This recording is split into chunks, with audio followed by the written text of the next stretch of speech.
कलिदानों की चित्कार, धू धू धू, कलि पुरुष में ब्लास्ट हो गया। जानिए कैसे। हेलो फ्रेंड्स, हमने भी बताया है और सभी एस्ट्रोलॉजर भी बता रहे हैं कि विनाश लीला शुरू हो चुकी है। हमने आपको बताया कि कलिकाल का ये अंत समय है और इसीलिए प्रकृति तांडव कर रही है और मटेरियलिस्टिक वर्ल्ड को, भोगवादी समाज को अब फटाफट जल्दी जल्दी निगल रही है। इसीलिए अब कहीं जल रहा है तो कहीं जला है और कहीं सब कुछ डूब रहा है। ये तो भौतिक जगत में दिख रहा है, पर चेतना जगत में भी कलिदानों में ब्लास्ट हो गया है, क्योंकि भगवान श्री कृष्ण की मिस्ट्री सॉल्व जो हो गई है, जो कलिकाल का कारण थी। वैसे तो यूट्यूब के famous astrologer mister Rakesh Sharma ji ने बता दिया है कि 2 लोग ही सत्युग लाएंगे, देवी वैष्णवी और भगवान कल्कि। जहाँ उनके अनुसार कल्कि कृष्ण हैं, वहीं उनके अनुसार ही वैष्णवी स्वयं देवी राधा हैं। और उनको ही फॉलो करने वाले एस्ट्रोलॉजर मैडम अक्कड़ लव ने भी ये बता दिया है कि श्री कृष्ण की सभी रानियाँ डेविल सोल थीं, न कि भक्त या देवियाँ, क्योंकि उनके अनुसार ही भगवान और भगवती के बीच में मात्र डेविल सोल आ सकती हैं। डिवाइन तो उन्हें चेतना के तल पर प्रेम करती हैं, रिस्पेक्ट करती हैं और चेतना के तल पर ही उन्हें पा जाती हैं। इस तरह बहुत हद तक कलिदानों की काली माया धू धू धू करके जलने लगी है।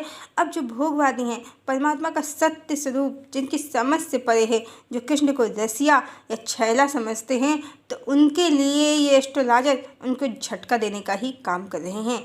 बाकी हमने इससे रिलेटेड अनेकों वीडियो बनाए हैं और सनातन धर्म की हत्या पर जो वीडियो बनाया है, वहाँ इसको पूरी तरह से विस्तार से बताया है कि किस तरह से आज से 2500 साल पहले श्री कृष्ण की कहानी से पूरी तरह से छेड़छाड़ करके, उलट फेर करके उसका स्वरूप भोगवादी कालनेमियों ने अपने उच्च वर्ग की सहूलियत के लिए 180 डिग्री से बदलकर सनातन धर्म की हत्या कर दी।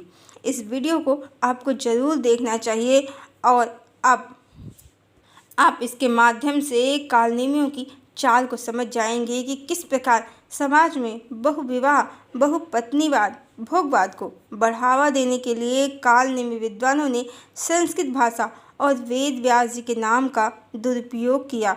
रुक्मिणी जो शूर्पणखा थी, उसे सीता का अवतार बताकर उसके भरोसे ही उसे कलिकाल की देवी बनाकर कली के शासन का विस्तार किया। श्री कृष्ण की सभी पत्नियां कामासक्त असुर जीवात्माएं थीं, जो त्रेता में भगवान राम पर कामासक्त हो गई थीं और उनके एक पत्नी व्रत के कारण उन्हें पा न सकी थीं। जो कि सृष्टि का नियम है, यहाँ सबकी इच्छा पूर्ण अवश्य होती है, पर कब और कैसे ये परमात्मा के हाथ में है। और इसी नियम के कारण भगवान श्री कृष्ण को देवी राधा से पूरा एक जीवन विरह सहना पड़ा। अन्यथा यदि वो पत्नी बन जाती तो भगवान का दूसरा विवाह संभव नहीं था। इन असुर स्त्रियों की इच्छा पूर्ण नहीं हो पाती।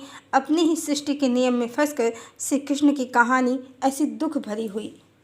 पर 2500 साल पहले कली के अनुयायियों ने दुख भरी कहानी को महाप्रेमावतार बनाकर श्री कृष्ण को हर स्त्री का पति बता दिया और गलत कॉन्सेप्ट समाज में फैलाकर आदिशक्ति देवी राधा का तिरस्कार तो किया ही, परमात्मा का सत्य स्वरूप भी मिटा दिया।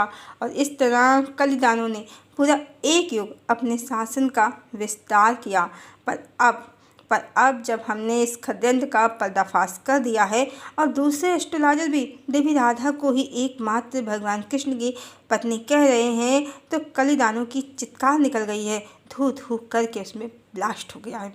और इस समय जितनी भी असुर जीवात्माएं हैं, जिन्हें राधा कृष्ण का ये सत्य बर्दाश्त नहीं हो रहा है, जो कली की ही अनुयायी हैं, वो इस समय सोशल मीडिया में काफ़ी रोना पीटना मचा रही हैं। सत्य स्वीकार करने को तैयार ही नहीं हैं, पर उनके मानने या ना मानने से क्या होता है।